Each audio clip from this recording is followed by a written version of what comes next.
today's video, we're going to talk about, are there women that let men abuse them, whether it's emotional or physical abuse? First, we're going to start with self-defense.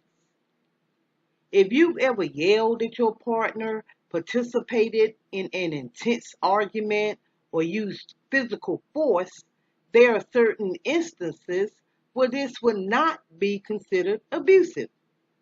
Enduring abuse over time can lead to broken down self-esteem, feelings of low self-worth, and intense emotional stress, or even PTSD. Self-defense is not abuse, and identifying it as such can increase any fear you already feel in the situation. Everyone has the right to defend their safety, both emotionally and physically. Now we're going to talk about blame shifting. The excuse of mutual abuse also allows the abusive partner to shift blame. We know that abusive partners rarely take responsibility for their actions and that blame shifting is a common tactic.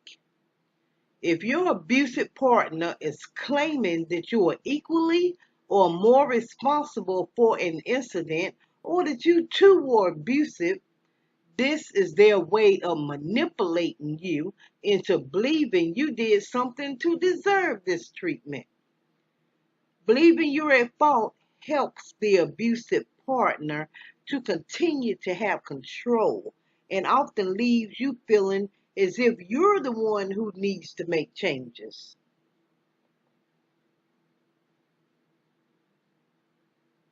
There is a difference between survivor and abuser. In assessing your own and your partner's behavior, you might notice certain themes that correlate with red flags of abuse. That, along with an abusive partner's constant manipulation and blame shifting, can make it hard to accept that you are in fact the survivor and not the abuser. One way to recognize the difference between an abuser and the person they are hurting is the willingness to seek change. Admitting to unhealthy or abusive behavior, committing to stopping, reaching out for help, and asking about the process of change are things that abusive people rarely do.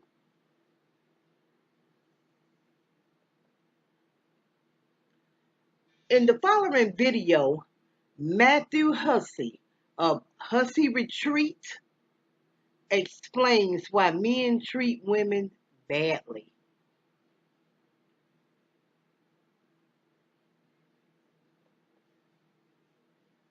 I want to talk today about why he treats you casually. One simple answer is because you let him. We can't stop people behaving badly, but we can decide how we react when they behave badly or when they treat us as lower value than we really are. In that moment, we get to make a decision about whether to stay or to go, whether to say something or be passive. And if somebody is continuing to treat us badly every day, week in, week out, it's because we are allowing them to do so. Now, the question is, why do we allow someone to do that? What is it in us that allows someone to keep doing that behavior over and over? One reason we might give is because we really like someone or love them. When we really love someone, we want to be with them. So we'll try and justify their behavior. We'll make excuses for it so that we can still be with them. But of course, this comes down to a deeper thing too. If our self-worth is so low that we don't think we're worth more than what they're giving us, we will find a way to stay because leaving is too scary. Finding somebody else is too scary. So what now is created in our mind is what's called cognitive dissonance. The state of having inconsistent thoughts, beliefs, or attitudes, especially as relating to behavioral decisions and attitude change. What does this mean in this context? A guy can be doing to you something that if he was doing it to your friend, you would tell her to leave in a heartbeat. But because it's you don't take the same advice. And knowing that you're not taking the same advice you would give somebody else, you need to find a special reason, special unique circumstances why you're staying. We say, well, it's because he's really busy. Or it's because he has a really important job and he has to focus on that. Or it's because of his upbringing. Or if you're particularly good at these mental gymnastics, you'll say it's because you're particularly understanding and you have a kindness in you that can forgive the things he's doing. See, we'll find all sorts of ways to justify the situation we're in. Instead of being honest with ourselves and saying, if I valued myself more, I would have gone by now. At the very least, I would have had much more frank and honest conversations with this person so that they know my worth too. Because of course, somebody takes their cue from us. If we don't put a high value on ourselves, they don't put a high value on us either. And of course, in a relationship, when we're not communicating honestly about what we don't like and allowing someone to see the repercussions of them not treating us with enough respect, they don't feel any incentive to change. So they keep doing the same behaviors or the behaviors get worse. They keep pushing the boundaries to see what they can get away with. Now, what happens is eventually he does something so bad, he lies about something so big, or he cheats, or he does something so deeply disrespectful that your cognitive dissonance won't even allow it anymore. You can't reconcile the idea that you are a mentally stable person and would still allow this behavior to go on. So at that point, you leave. You reach a pain threshold and you leave. The danger is, at the point of leaving, if your self-worth continues to go down, maybe because you look at how long you were in that relationship and you feel stupid for staying in it so long, or you feel like you've wasted so much time and the self-loathing that comes with that, maybe because you're on your own now and you don't even feel the significance of having someone in your life. And that leads you with time and distance to start thinking, maybe he wasn't so bad. Maybe I can't do better. Maybe I deserve that bad treatment because of how much time I've wasted and because I haven't treated myself well enough. So it creates this feedback loop where all of these things play into your low value. And that then allows you to either go back to him again or find somebody else who treats you equally as bad. And we get into these repetitive cycles of having the same behavior over and over again to put up with. So how do you break this cycle? Well, you break this cycle by paying attention to your instincts early on in the relationship. Or if you've been in the relationship for years, paying attention to the instincts you've had all along. And what do I mean by instincts? I mean the moments where you feel like something isn't right. I'm not talking about nitpicking in a relationship. I'm talking about the moments where fundamentally this person isn't treating you the way that you want. There's a simple test for this.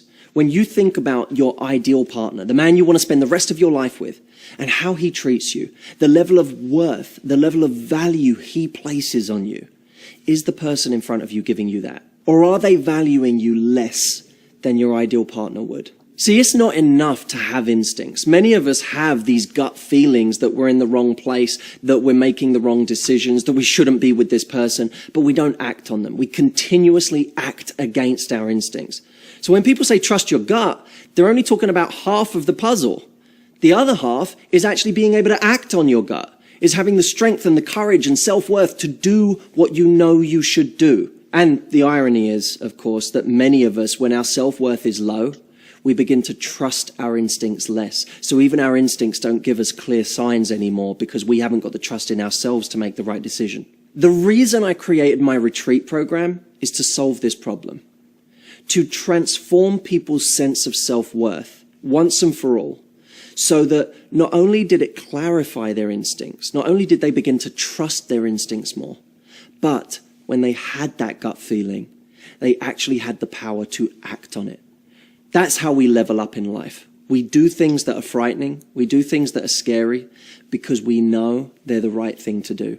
We know that they are going to improve our quality of life, even if right now they're difficult. If you need help in making a serious change, the education and prevention programs at Life Skills Academy can help.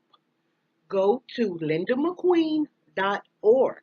The page will open up to Life Skills Academy. Again, go to lindamcqueen.org.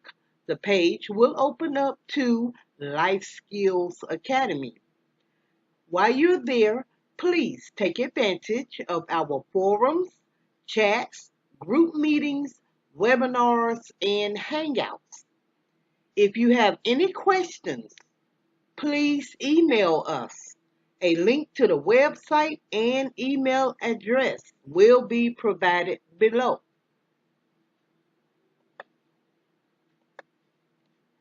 A certificate of completion will be issued upon completion of courses taken with Life Skills Academy. Life Skills Academy provides a platform for domestic violence survivors as well as abusers to share stories, heal wounds, and find their way back to themselves. Create your own group in the forum today. Go to lindamcqueen.org. The page will open up to Life Skills Academy. Please leave your comment and subscribe. Remember to like and share. And if any of you can donate to this channel, please do. Go to lindamcqueen.org to make your donation today. Thank you.